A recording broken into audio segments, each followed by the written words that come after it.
Digámoslo con un fuerte voto de aplausos.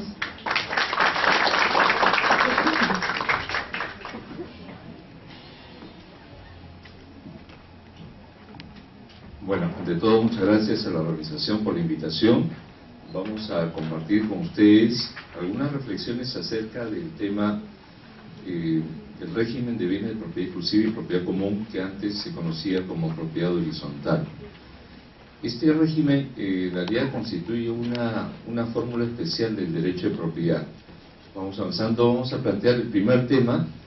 Está relacionado a la relación que existe entre la publicidad, registros públicos y la realidad física de los predios.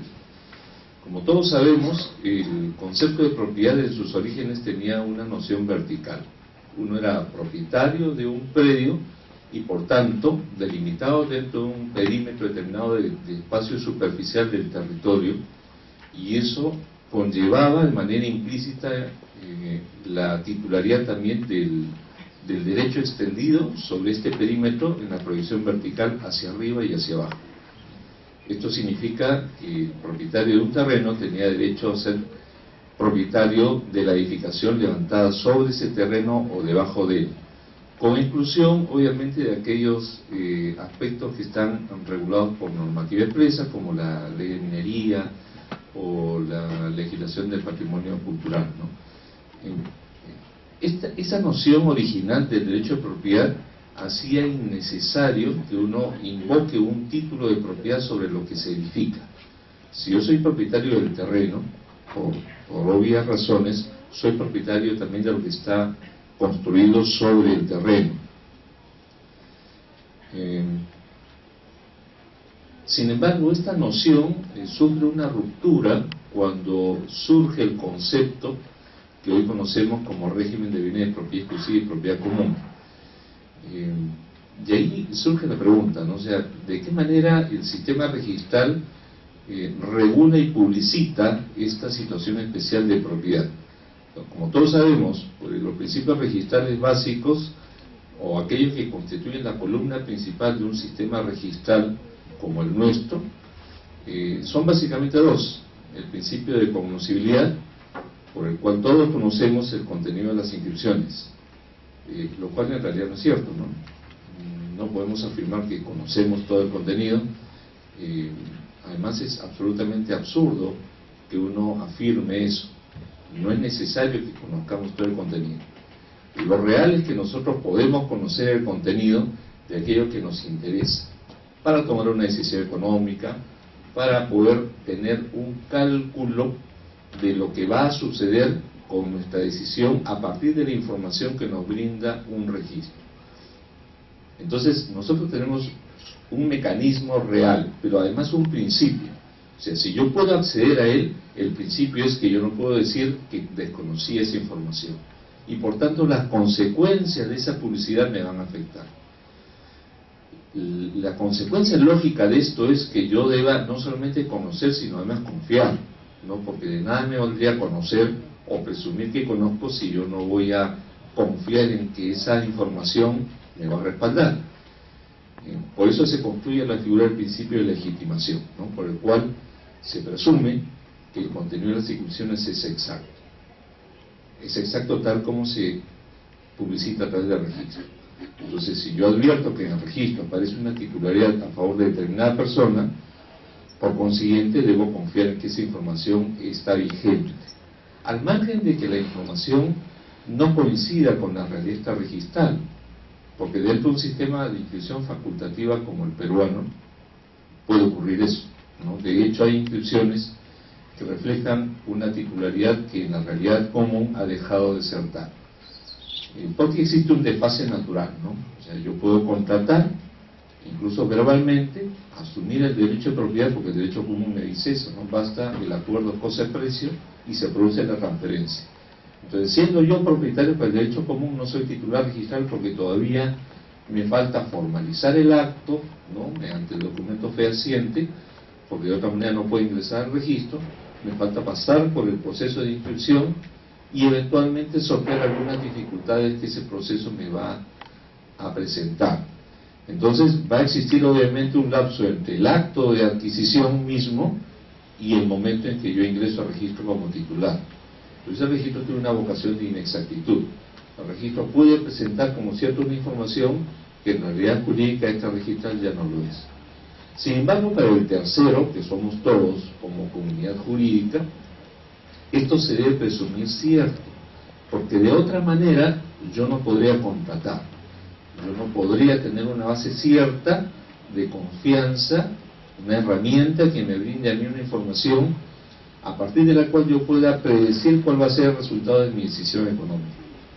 Pues bien, entonces si tenemos estos dos principios como columna fundamental de un sistema registral, ¿qué pasa con las edificaciones? ¿No? Si nosotros partimos del concepto tradicional del derecho de propiedad en su noción de extensión vertical, obviamente basta con que yo sea titular de un terreno sin necesidad de que yo acredite la titularidad de la edificación. O sea, lo construido sobre el terreno obviamente va a ser parte de la propiedad porque la noción de parte integrante se asimila al derecho de propiedad. Por consiguiente, no necesito seguir un procedimiento administrativo, obtener un documento que me acredite como titular de una edificación. No debo exhibir un título de propiedad sobre la edificación. No lo necesitaría. Sin embargo, esto no es del todo cierto. Hay algunos hechos, algunas situaciones que me obligan a distinguir, ¿no?, entre lo que es una información de mero hecho. Por ejemplo, la inscripción de una fábrica. Yo construyo una casa de habitación de 2 o 3 pisos, o construyo, ¿no?, otro tipo de complejo inmobiliario, y no necesito exhibir un título de propiedad para que se considere que yo soy el titular, no solamente del terreno, sino también de la edificación. Esa es una situación de mero hecho. Basta que yo tenga inscrita mi titularidad sobre el terreno para que ese derecho de propiedad se extienda por la noción de la propiedad vertical. Pero hay otras situaciones en las que la edificación como realidad física sí conlleva una distinción de titularidades, ¿no? Es decir, la situación de hecho, la situación física está vinculada con un derecho, ¿no? Y esto lo podemos entender claramente dentro de los conceptos del derecho de superficie y dentro del régimen de bienes de propiedad exclusiva y propiedad común. En el derecho de superficie, como todos sabemos, el titular de un terreno transfiere en propiedad, no en uso, sino en propiedad, la titularidad de la edificación de aquello que está sobre o debajo del terreno, o sobre ambos, y conserva la titularidad del terreno. Es decir, el derecho de propiedad original se desdobla. Yo, propietario, decido que mi derecho de propiedad, que se extiende verticalmente hacia arriba y hacia abajo, se desdobla. Y se desdobla separándose la titularidad, ¿no? De esta manera yo puedo transferir como titularidad de propiedad el derecho de edificar sobre el terreno o debajo de él, conservando la titularidad del terreno por un tiempo determinado, al cuyo vencimiento aquello construido retornará a la propiedad del titular primigenio del terreno. En ese sentido, lo construido sobre un derecho de superficie o en virtud de un derecho de superficie, sí, por supuesto, contiene una situación diferente, ¿no? O sea, la edificación misma ya contiene una titularidad distinta de la titularidad del terreno. En el mismo sentido ocurre con el régimen de bienes de propiedad exclusiva y propiedad común cuando se trata de edificaciones. Yo no podría tener una titularidad sobre un departamento de un 5º piso si no está construida, obviamente, la edificación, y si la edificación no está inscrita en el registro público. Entonces, hay situaciones de hecho que sí representan una distinción del concepto original de extensión vertical del derecho de propiedad. Entonces, ¿cómo entendemos, ¿no? ¿Cómo se conforma? ¿Cómo entendemos este régimen? Y este régimen tiene una conformación dual. Pasamos a la siguiente, por favor. En cuanto a situación de hecho, lo que hay es una coexistencia, ¿no? O sea, existe el régimen en tanto de hecho existan secciones que estén individualizadas como de propiedad exclusiva y conjuntamente con estas secciones existan bienes comunes. Es una situación básica, ¿no? Si no existe esta complejidad, si no existe esta conjunción, no podemos constituir un régimen. Y de derecho, lo que existe es una conformación simultánea, ¿no? Un derecho de propiedad especial, porque en forma simultánea se constituye un derecho de propiedad individual sobre la sección y además un derecho de copropiedad sobre los bienes comunes. No se trata del derecho civil, ¿no?, de la copropiedad del derecho civil. Se trata de un régimen distinto del derecho civil que se acerca un poco cuando se elige la opción del régimen de independización y copropiedad, de verdad, pero no es lo mismo, finalmente no es lo mismo. ¿Cuál ha sido la evolución del tema en el caso peruano? O sea, nosotros encontramos una fase que vamos a denominarlo para efectos académicos de prepropiedad horizontal en el Código Civil de 1936. El Código Civil del 36 lo que nos dijo es: los pisos de un edificio pueden pertenecer a distintos propietarios. Fíjense, está hablando de pisos, no está hablando de secciones. O sea, empezó a regularse, ¿no?, dentro del régimen jurídico peruano la posibilidad de que el derecho de propiedad vertical deje de ser tal, ¿no? Es posible que la propiedad se establezca con límites cúbicos, ¿no? Nosotros somos propietarios, por ejemplo, de esta aula que tiene una extensión cúbica, ¿no? No solamente un espacio perimetral, sino también una dimensión en altura, ¿no?, y en fondo.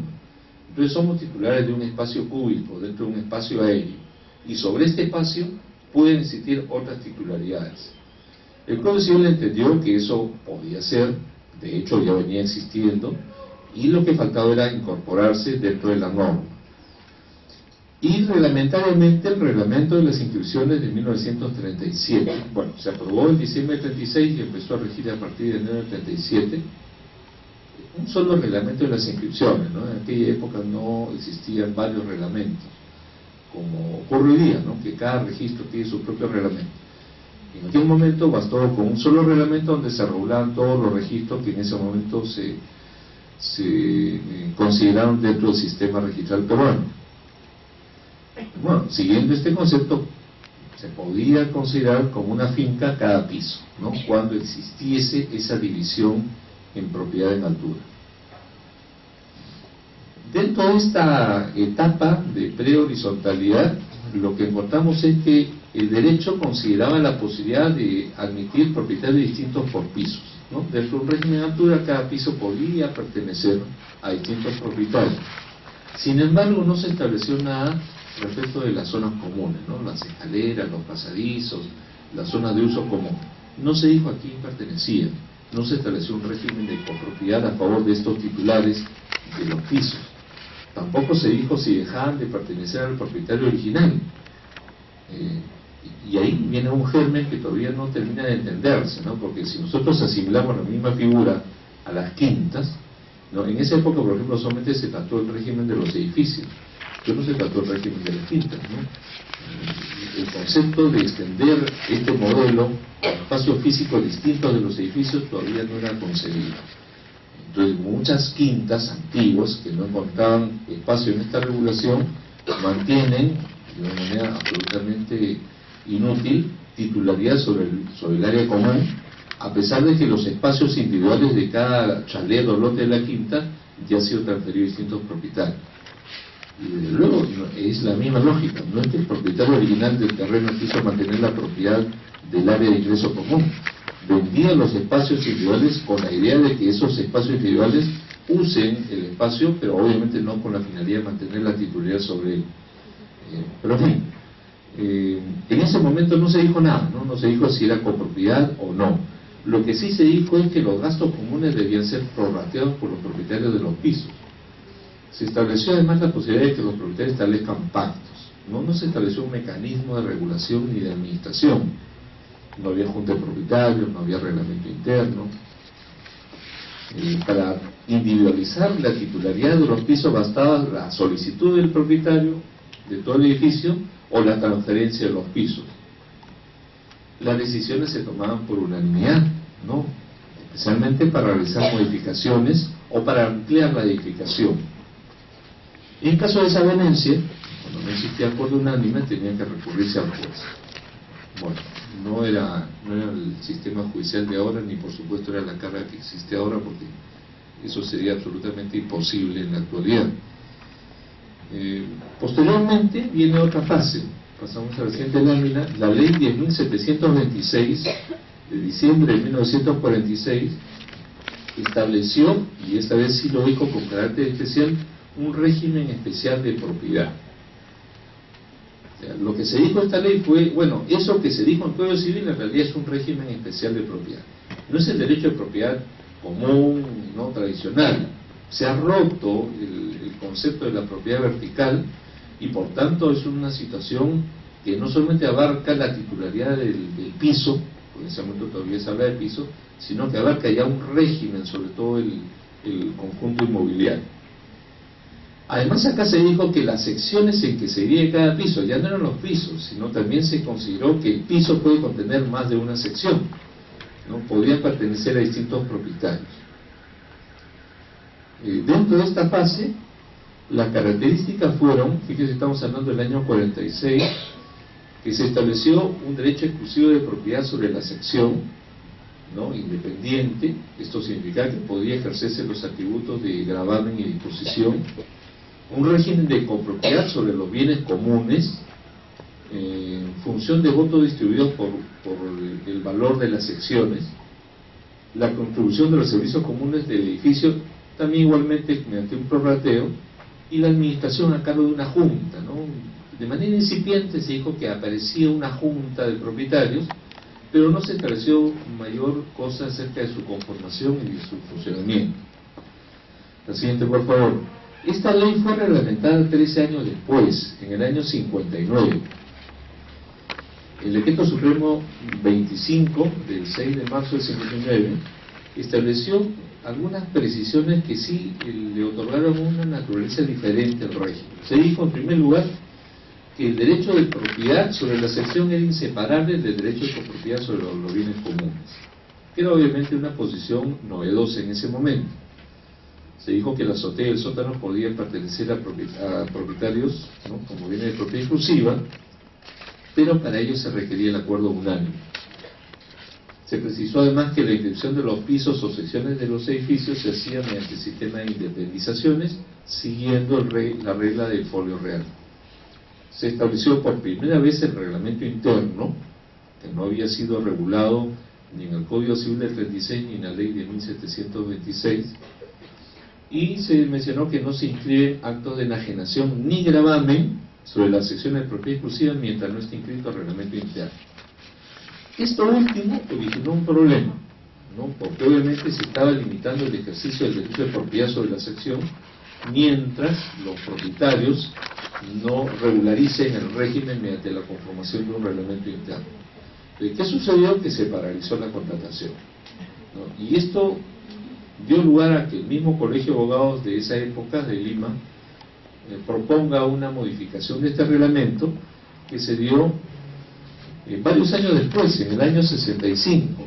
Este Decreto Supremo 156 modifica este reglamento y dice que no, el reglamento interno ya no es obligatorio, ¿no? Puede adaptarse un reglamento interno, pero dejó de ser obligatorio. En caso de no existir reglamento interno, que dijo esta norma, bueno, se aplican las normas del Código Civil del 36 que todavía estaban vigentes. Esto es, considerar que había propietarios diferentes por secciones y que las decisiones se toman en función del valor de las secciones y que en caso de desavenencia resuelva el juez. Quedó sin efecto la exigencia de la inscripción previa al reglamento interno para el ejercicio del derecho de propiedad en caso de enajenación o gravamen. Es decir, se le quitó toda la fuerza que le había dado el reglamento original. Esta fase incipiente de propiedad horizontal se convierte ya en una fase consolidada con el Decreto Ley 22.112 en el año 78 durante el régimen del gobierno militar. Con este Decreto Ley se estableció un régimen de propiedad horizontal, adoptándose la denominación con carácter obligatorio para todas las situaciones en las que coexistiesen bienes de propiedad exclusiva y bienes de propiedad común. O sea, se extendió inclusive a espacios físicos distintos de los edificios, como por ejemplo las quintas, ¿no? O los condominios.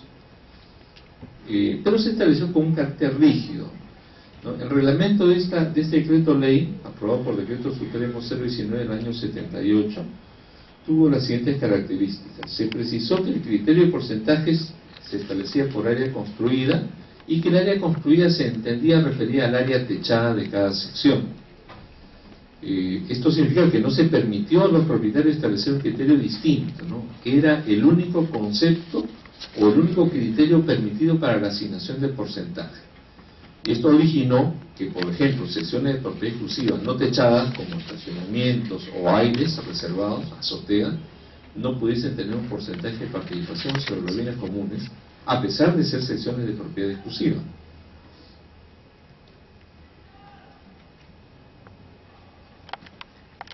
Entonces, ¿qué es lo que ha ocurrido con todas estas fases, ¿no? Ha habido una ruptura de algunos paradigmas del derecho de propiedad. El primer paradigma que se derrumbó fue la propiedad vertical. O sea, el concepto de la propiedad vertical, ¿no?, que en todos los casos se extendía en forma ilimitada hacia arriba y hacia abajo hasta donde le fuese útil al propietario, dejó de ser tal, ¿no? Porque la ley reconoció la posibilidad de que existiesen propiedades diferenciadas en espacios de altura, ¿no? Propiedades identificadas por espacios cúbicos. Además, se consideró que era una falacia considerar que el régimen de propiedad horizontal, como se le conocía hasta ese momento, solamente era el que connotaba este tipo de regímenes inmobiliarios. O sea, no solamente los espacios en altura, porque existe la prevalencia de la coexistencia de bienes de propiedad exclusiva y bienes de propiedad común para que caractericen el régimen. O sea, no se trata solamente de situaciones especiales en edificios en altura, sino de situaciones especiales en todo tipo de complejos inmobiliarios donde hay secciones de propiedad exclusiva y bienes comunes. Los edificios, las quintas, los condominios u otro tipo de complejos inmobiliarios similares. Y finalmente, el último paradigma fue el derrumbe de la edificación como el factor indispensable para que exista un régimen de bienes de propiedad exclusiva y propiedad común. ¿Y cómo es esto?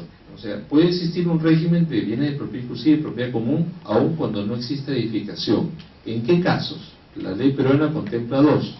El primero es cuando se aprueba municipalmente una subdivisión sin edificaciones.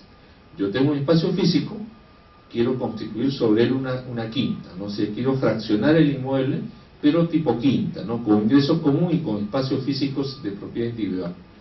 La autoridad municipal me autoriza esa subdivisión y con la sola autorización los espacios individuales de propiedad exclusiva existen por tal, sin necesidad de edificación. Entonces, a partir de ese momento, por la sola existencia de espacios de propiedad exclusiva y una zona común que sirve a todos estos espacios individuales, ya existe un régimen sin necesidad de que exista una edificación. Y lo mismo ocurre cuando se aprueba una habilitación urbana tipo temporal, tipo club temporal o vacacional, ¿no? Creo que lo he visto cuando todo Huerta hace un momento. Es posible que en una habilitación urbana yo no tenga vías públicas, o sea, yo tengo pistas internas, pero como bienes de dominio común y no como vías públicas. Es lo que se conoce como urbanizaciones privadas. Entonces, si yo tengo una habilitación urbana aprobada de esta manera, entonces yo voy a tener lotes de propiedad exclusiva y además vías internas de uso común.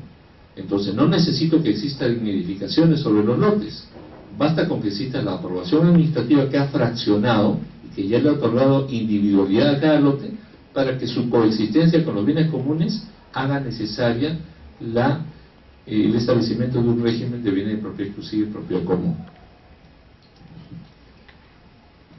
Bueno, entonces, ¿cuáles son los temas relevantes de este régimen? En primer lugar, bueno, la definición es la que ya todos conocemos, ¿no? Es el régimen jurídico que supone la existencia de una edificación o conjunto de edificaciones, concesiones de propiedad exclusiva y bienes y servicios comunes. A esto le añadimos, no solamente edificaciones, sino también situaciones donde existan bienes de propiedad exclusiva, como los lotes de una organización privada o como los sublotes de una subdivisión. Cuenta con un reglamento interno, que es un estatuto de convivencia, y una junta de propietarios, que es el órgano de gestión, representación. ¿Cuál es el alcance de este régimen? Bueno, alcanza a todo tipo de complejos inmobiliarios en los que coexistan, pues bienes de propiedad exclusiva y bienes comunes, como los edificios, dice la ley de departamentos, obviamente no se refiere solamente a los edificios de departamentos, ¿no? Edificios de departamentos se entiende referido a edificios donde hay secciones de uso de vivienda, o secciones de uso comercial, o secciones de uso profesional, o secciones de uso mixto. Las quintas, las casas en copropiedad, centros o galerías, campos feriales, otros complejos inmobiliarios que tengan esta característica, como las urbanizaciones privadas a las que hemos hecho referencia hace un momento. El origen del régimen, como hemos visto, es obligatorio por la sola coexistencia. O sea, basta que exista ya una individualización sobre una sección o sobre una unidad inmobiliaria, y que además existan bienes de propiedad común, para que necesariamente se deba formalizar un régimen de bienes de propiedad común. Entonces es obligatorio cuando ya existe de hecho una situación como esta. O sea, si yo tengo un edificio y transfiero la titularidad de un departamento de dos, aunque haya transferido solamente uno o dos del total que tiene el edificio, puede tener 20 secciones, basta que yo haya transferido uno o dos para que necesariamente ahí se configure un régimen de bienes de propiedad exclusiva y propiedad común. Si no lo ha hecho el propietario, por la sola transferencia de una sección ya se hace necesario regularizar el régimen.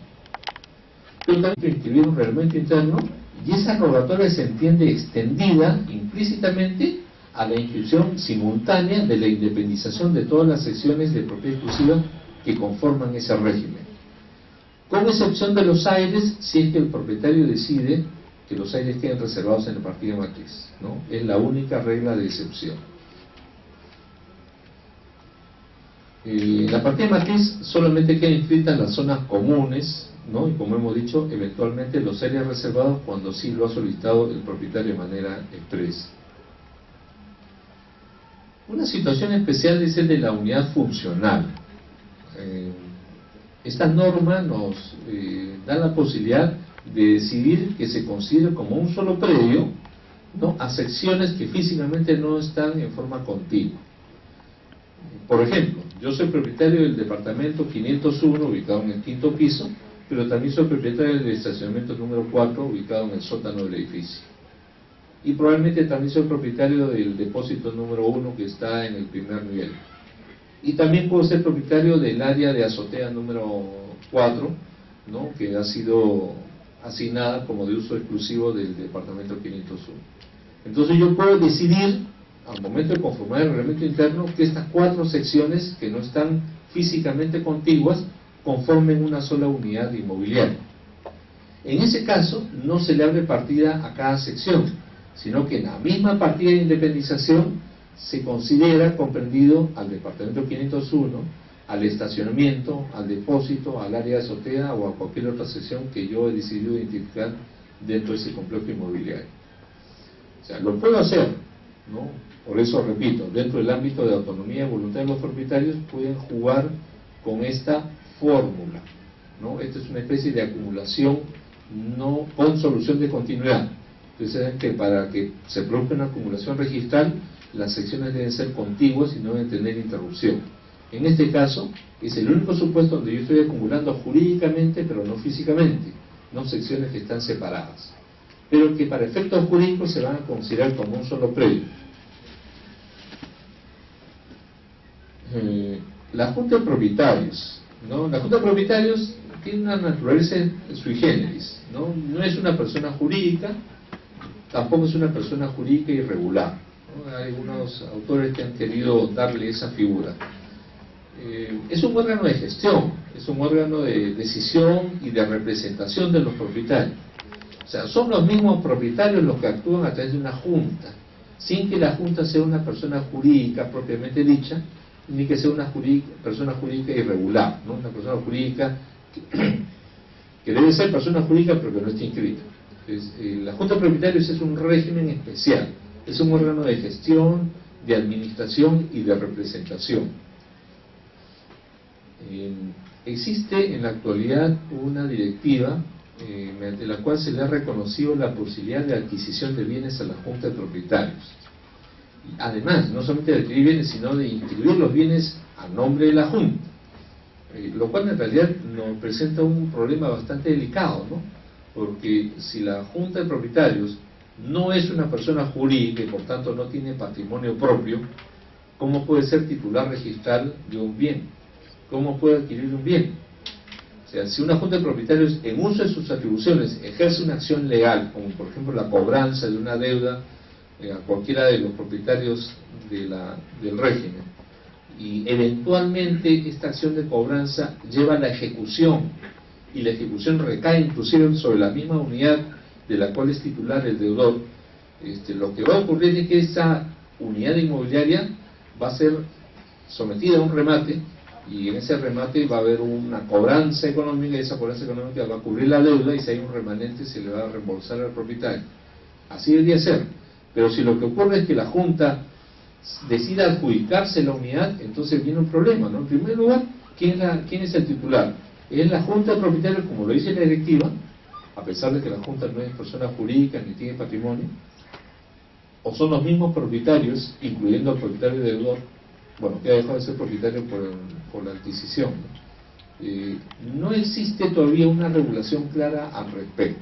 Existe la normativa que permite, ¿no?, que otorgue la posibilidad, y no solamente adquirir bienes dentro del régimen, incluso podría adquirir bienes fuera del régimen, lo cual hace más absurda todavía la norma, ¿no? Porque si la razón de ser de la Junta es solamente dedicarse a la administración del régimen, no tiene sentido que esta Junta, que no es persona jurídica, adquiera bienes fuera del régimen, ¿no? Porque asumiría obligaciones fuera del régimen. Pero en fin, es un tema interesante para que podamos realizar una investigación más amplia.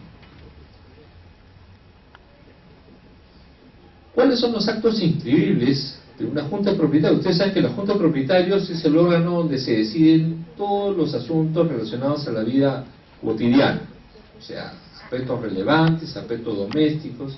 Se decide autorizar la realización de reuniones, horarios para las celebraciones familiares, la no existencia de ruidos, la tenencia o no tenencia de mascotas, en fin, ¿no? Horario para las visitas, el uso de las zonas comunes.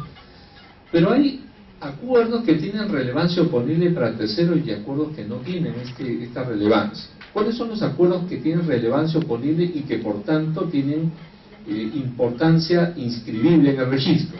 En primer lugar, la elección de su representante, ¿no?, el presidente y la directiva, si fuera el caso.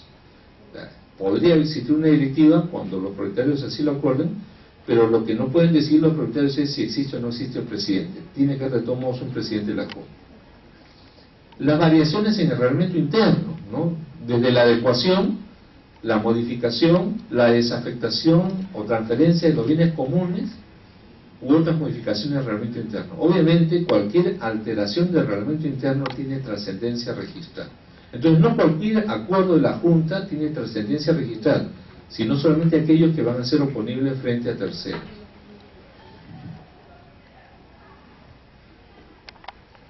¿En qué casos recurrimos a esta fórmula de convocatoria por acefalía? O sea, la convocatoria, ha dicho el Tribunal Registral en este acuerdo, la convocatoria de sesión de junta de propietarios solamente puede ser efectuada por el presidente o por el designado en el propio reglamento interno. El reglamento interno de repente le ha dado la facultad de convocar a una persona distinta al presidente. Excepcionalmente, dice, pueden convocar también a junta los propietarios que representen al menos el 25% del total de porcentajes cuando se acredite ante el registro la acefalía o ausencia del presidente o de quien haya sido designado para él. Esto ha traído un problema, ¿no? Imaginémonos un régimen donde había un presidente designado cuyo periodo venció, por decir, en febrero de este año, y por un descuido este presidente no convocó a junta para elegir al reemplazante. Entonces, siguiendo la lógica de las personas jurídicas, las asociaciones, el último presidente inscrito, aun cuando su periodo hubiese vencido, está legitimado para convocar solamente cuando se trate de una convocatoria para la elección. Entonces, el periodo está vencido, pero la legitimación de ese presidente se mantiene solamente para el efecto de que convoque a una sesión para renovar la elección o para designar a una persona diferente. Cuando esto ocurre, no hay problema. El problema es cuando ese presidente ya no quiere ejercer esa función, ¿no?, o ya no está dentro del régimen porque transfirió su propiedad exclusiva y por tanto dejó de ser presidente. o porque se fue del país, ¿no? O porque tiene alguna situación especial que le impide realizar ese tipo de acciones o de atribuciones. Entonces lo que ha hecho el tribunal acá es, cuando no sea posible, ¿no?, que el presidente, incluyendo al último presidente inscrito, haga la convocatoria, entonces el régimen no se queda paralizado, ¿no? Los demás propietarios, siempre y cuando reúnan por lo menos el 25%, puede hacer la convocatoria acreditando que se ha producido una situación de acefalía. Lamentablemente esta es una posición que en algunos registradores encuentra una posición rígida distinta, ¿no? Dicen no, si el periodo concluyó, el presidente ya no puede efectuar la convocatoria. Y por tanto, si se hizo la convocatoria por el último presidente cuando su periodo estaba vencido, esa convocatoria no es válida y por tanto la elección efectuada carece de valor. Y carece de valor aun cuando haya sido adoptada por el acuerdo favorable de la mayoría, ¿no?, lo cual hace más absurda la posición del registrador. Pero en todo caso es un tema opinable, es un tema que también debe ser materia de una discusión. Todavía no ha llegado este tema al Tribunal Registral para un pronunciamiento que solucione la interpretación. El quórum de la Junta de Propietarios. Se dice, para la determinación del quórum de sesión de Junta de Propietarios deberá considerarse únicamente a los propietarios con dominio inscrito. ¿Y esto por qué? O sea, la ley habla de Junta de Propietarios, no habla de Junta de Titulares Registrales, ¿no? O sea, no me van a exigir a mí para participar en una Junta de Propietarios que tenga mi derecho inscrito. Yo, por el solo hecho de ser propietario, aun cuando mi condición de propietario no estuviese inscrita, tengo derecho a participar en la Junta, ¿no? Porque la ley está hablando de la posibilidad del propietario de ejercer el derecho de voz y voto. Pero para efectos registrales hay un problema de verificación de la validez del acuerdo.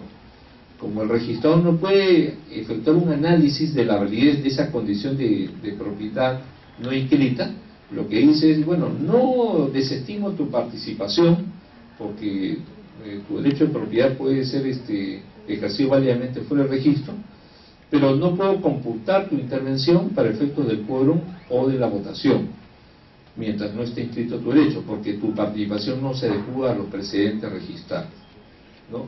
Este precedente, que es vinculante, se complementa con este otro criterio jurisprudencial, ¿no? Acá se dice, la asistencia a la Junta de Propietarios de quienes no tienen derecho inscrito no puede acarrear la nulidad de la Junta. Sin embargo, su participación será muy limitada, pues para efectos registrales, no se tomará en cuenta su participación ni los votos que estos emitan, y no podrán desempeñar cargo. Imaginémonos que a un propietario con derecho no inscrito lo nombre como presidente de la Junta. Obviamente para el registro ese acuerdo no puede ser inscrito todavía, ¿no? Porque como acto previo se requeriría que se inscriba su dominio, ¿no? Porque solamente inscribiendo su dominio, ¿no?, como acto previo, procederá a la inscripción de su designación como presidente de la Junta de Propietarios. Ahora, los aires pueden quedar en la partida matriz y no independizarse. Sí, es el único caso de excepción, ¿no? Con la conformación del régimen, con la sola aprobación del reglamento interno, se independizan todas las secciones, salvo los aires cuando estos hayan sido reservados y el titular de esos aires haya solicitado expresamente su no independización.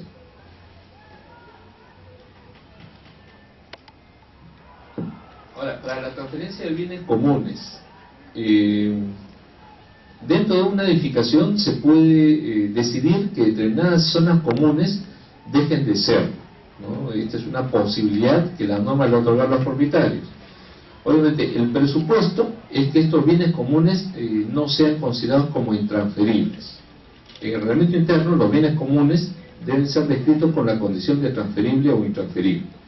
Hay algunos bienes comunes que son intransferibles por su propia naturaleza, ¿no?, como el terreno sobre el cual se ha levantado el edificio, o como las estructuras comunes, ¿no?, o otro tipo de bienes comunes estructurales. Pero en cambio hay bienes comunes que pueden ser materia de transferencia, como los pasadizos, ¿no?, como halls de distribución. Entonces, en estos casos los propietarios reunidos en junta pueden decidir que esos espacios comunes dejen de ser comunes. Y para esto se necesita simplemente que el acuerdo de aprobación se adopte con 2/3 del total de porcentajes de los votos de la edificación. No 2/3 de los que asistan a la sesión, sino 2/3 del total de porcentaje de los que asistan a la edificación. Con lo cual, implícitamente se está diciendo que la sesión de esa junta no puede llevarse a cabo con menos de 2/3 de los porcentajes, ¿no? Debe ser 2/3 como mínimo, y en ese caso debería ser un voto unánime de todos los asistentes. El procedimiento de transferencia: una vez adoptado el acuerdo, se efectúa la notificación por conducto notarial a quienes no hayan sido asistentes y se les otorga un plazo de 20 días hábiles para que comuniquen su conformidad o disconformidad. La comunicación y el transcurso del plazo puede acreditarse, dice la norma, mediante declaración jurada del presidente, ¿no? Yo ejecuto el procedimiento, pero el procedimiento no lo acredito ante el registro con los documentos, ¿no? Con la carta de notificación, ¿no? Sino con la declaración jurada que hace el presidente de haber cumplido con esa formalidad. Y cumplir esta formalidad, lo que viene es la formalización del acuerdo. Es decir, si lo que se dijo fue desafectamos estos espacios comunes y se los transferimos a algún propietario de alguna de las secciones de propiedad exclusiva, que es lo que ocurre normalmente, lo que viene es la transferencia misma. Una cosa es el acuerdo de desafectación y otra cosa es la formalización de la transferencia. La transferencia es una transferencia común y corriente, una compraventa, una donación, ¿no? O según cómo se trate el acuerdo.